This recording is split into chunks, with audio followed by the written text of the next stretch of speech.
Guys, hello everyone, नमस्कार दोस्तों। आप सभी का स्वागत है एक बार फिर से महाकाल दर्शन व्लॉग पार्ट 2 में।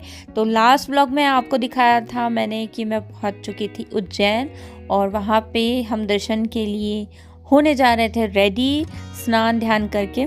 तो चलिए अब हम चल पड़े हैं, हमारा सारा काम निपट चुका है तो चलते हैं अब दर्शन के लिए। सो आगे व्लॉग में बने रहिएगा। सो गाइस, हम लोग रेडी होके निकल पड़े हैं महाकाल के दर्शन के लिए। और हम लोगों ने पहले से बुकिंग की थी, फ्री दर्शन की ऑनलाइन बुकिंग होती है महाकाल ऐप पे।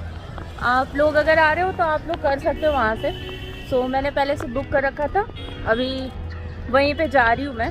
चलिए चलते हैं। दर्शन करने के लिए अगर आप जा रहे हैं तो आपको बहुत सारे होटल जो हैं मंदिर के किनारे ही मिल जाएंगे। कम से कम 1-2 किलोमीटर के दायरे में सारे होटल और रहने की व्यवस्था जो है आपको मिल जाएगी। और इस कोरोना काल में पेड दर्शन की टिकट्स बुक नहीं हो रही है महाकाल ऐप पे, तो अपना टाइम ज़ाया नहीं कीजिए, फ्री दर्शन वाली टिकट ले जाइए। कोरोना काल में वैसे भी महाकाल में जो है ज़्यादा भीड़ नहीं है, दर्शनों के लिए लाइनें नहीं हैं, तो आपके दर्शन जो है आधे घंटे के अंदर आसानी से हो जाएंगे।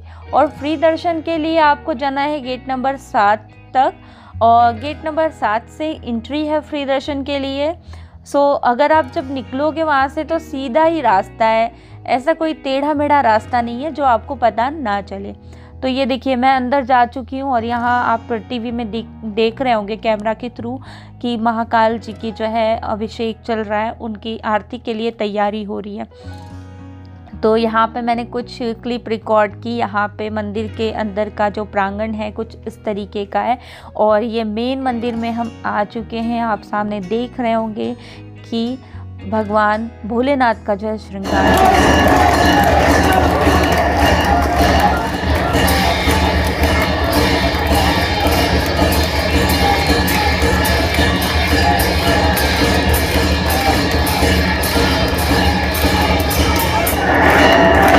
दर्शन मेरे हो चुके थे भोलेनाथ के, मैंने कर लिए थे दर्शन। उसके बाद जब ये आरती शुरू हुई तो बहुत ही एक अच्छा एहसास हुआ। ये है मंदिर के बाहर का नज़ारा, तो आप देख सकते हैं ऊपर ध्वजा है और मंदिर की ये सुंदर सी कलाकारियाँ ऊपर जो की गई है स्तंभ पे, ये बहुत ही हमारे भारतीय संस्कृति के हर एक मंदिरों में पाई जाती है, देखी जाती हैं। ये उच्च तौर की कलाकारियाँ मनमोहित कर देती हैं। तो ये महाकाल जी के दर्शन कर लिए। मैं बहुत ही ज़्यादा एक धार्मिक प्रवृत्ति की इंसान हूँ, इसीलिए मुझे ऐसी जगहों पे जाना बहुत ज़्यादा पसंद है। हम लोगों ने दर्शन कर लिया है और अब जा रहे हैं हम लोग बाहर।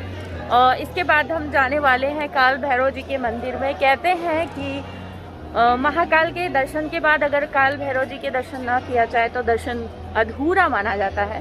तो अब वहीं चल रहे हैं हम लोग। तो चलिए काल भैरव मंदिर की ओर बढ़ते हैं। काल भैरव जो है महाकाल मंदिर से 5-6 किलोमीटर की दूरी पर है और वो बहुत ही अलग स्थान की दूरी पे है। और साथ ही में साइड से बहती है शिप्रा नदी, तो आपको वो भी दिखाऊंगी मैं आगे चल करके। महाकालेश्वर 12 ज्योतिर्लिंग में से इकलौता ऐसा ज्योतिर्लिंग है जो दक्षिण मुखी है, इसी कारण तांत्रिक विधाओं में इसका महत्व है। और भगवान की यहाँ पे जो भस्म आरती होती है वो पूरे विश्व में प्रसिद्ध है, बड़ी मनमोहक आरती होती है। भोलेनाथ को सुबह उठाने के लिए उनका श्रृंगार भस्म से किया जाता है और सुबह 4 बजे ये भस्म आरती होती है। इसके लिए भी विशेष प्रकार के वस्त्र होते हैं, औरतों के लिए, महिलाओं के लिए साड़ी, और जो पुरुष होते हैं उनके लिए धोती होती है। तो ये सुअवसर तो मुझे इस बार नहीं मिल पाया, पर अगली बार निश्चित ही मैं 2-3 दिन का टाइम निकाल करके आऊँगी, तो मैं भी इस आरती में शामिल होना चाहूँगी। और यहाँ पे बहुत सारे मंदिर हैं, उसका आप दर्शन कर सकते हैं। यहाँ पे रिक्शा वाले आपको बताते रहते हैं कि आपको 5-6 मंदिर घुमा देंगे, पर उसमें से एक ये काल भैरव का मंदिर वो शामिल नहीं है। इसके लिए आपको अलग से रिक्शा करनी पड़ेगी। 200 से 300 रुपये वो बोलते हैं। कम कराते कराते आप 100 में भी जा सकते हैं। मेरी मानिए 100 रुपये तक भी हम करवा सकते सकते हैं। तो ये रिक्शा ऑटो जो है 100 या 150 में हमें लेके जा रही थी मंदिर पे। काल भैरव एक वाम मार्गी तांत्रिक मंदिर है। वाम मार्ग के मंदिरों में मांस, मदिरा, बलि, मुद्रा जैसे प्रसाद चढ़ाए जाते हैं। प्राचीन समय में यहाँ सिर्फ तांत्रिकों को ही आने की अनुमति थी। वे ही तांत्रिक क्रियाएं करते थे और कुछ विशेष अवसरों पर काल भैरव को मदिरा का भोग भी चढ़ाया जाता था। कालांतर में ये मंदिर आम लोगों के लिए खोल दिया गया है, लेकिन बाबा को मदिरा यहाँ अभी भी चढ़ाना जारी है। आपके ऊपर है, आप चढ़ाना चाहते हो या नहीं।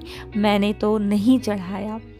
और ये है हमारे काल भैरव महाराज। उसके बाद खाया हमने थोड़ा सा खाना और आपको दिखाते हैं। यहाँ पे है शिप्रा नदी, काल भैरव घाट है। ये मध्य प्रदेश की प्रमुख नदियों में से एक। इसके तट पर पुरातन नगरी उज्जैन स्थित है। नदी के तट पर प्रत्येक 12 वर्ष में कुंभ महापर्व, जो सिंहस्थ महापर्व के नाम से सुप्रसिद्ध है, इसका आयोजन होता है। इस नदी का उल्लेख अनेक पुराण और प्राचीन साहित्य में मिलता है। महाकवि कालिदास ने अपनी काव्य कृति मेघदूत में इसका मनोहारी वर्णन किया है। 12 ज्योतिर्लिंग में एक श्री महाकालेश्वर मंदिर और 51 शक्तिपीठों में से एक शक्तिपीठ इसी नदी के तट पर उज्जैन में स्थित है। शिप्रा उत्तर वाहिनी है, जिसका चंबल नदी से संगम आलोट के समीप शिपवारा नामक स्थान पर होता है। शिपावरा मैंने थोड़ा अलग पढ़ दिया था। तो ये सारी जानकारी आपको मैंने बताई जो मैंने सुनी है या हासिल की है। तो ये है हमारा काल भैरव जी का मंदिर और ये है कुछ उज्जैन के बारे में विशेष बातें। हम यहाँ पे है शिप्रा नदी के तट पे और आप देख सकते हैं मेरे पीछे है शिप्रा नदी। बड़ा ही ठंड सा वातावरण है यहाँ का, जिसके कारण एक निर्मल सी जो हवा बोलते हैं ना, ठंडी वाली, वो चल रही है और बहुत ही अच्छा एहसास हो रहा है। ऐसी देवनगरी में आकर के मन एकदम जो है प्रसन्न चित्त हो जाता है। इसीलिए आप सभी से मैं आग्रह करूँगी, अगर आप भी अगर उज्जैन में आना चाहते हैं तो आप आ सकते हैं। देवनगरी है और हर किसी की इच्छा होती है कि वो इस देवनगरी में ज़रूर पधारे। मैं चाहती हूँ आप भी आए और इसी श्रद्धा के साथ आए। और आज आप मेरे साथ आए हैं इस देवनगरी। मैंने आपको जितना भी हो सका उतना दर्शन कराया है इस देवनगरी का। घर बैठे बैठे आप इसका आनंद उठा सकते हैं और अपने परिवार वालों को भी ये वीडियो शेयर करके उन्हें भी दर्शन करा सकते हैं। यह बात अलग है कि आप अलग से आ जाएं तो वो बहुत अच्छी बात होगी, परंतु तब तक के लिए आप ये वीडियो सभी को शेयर कर सकते हैं।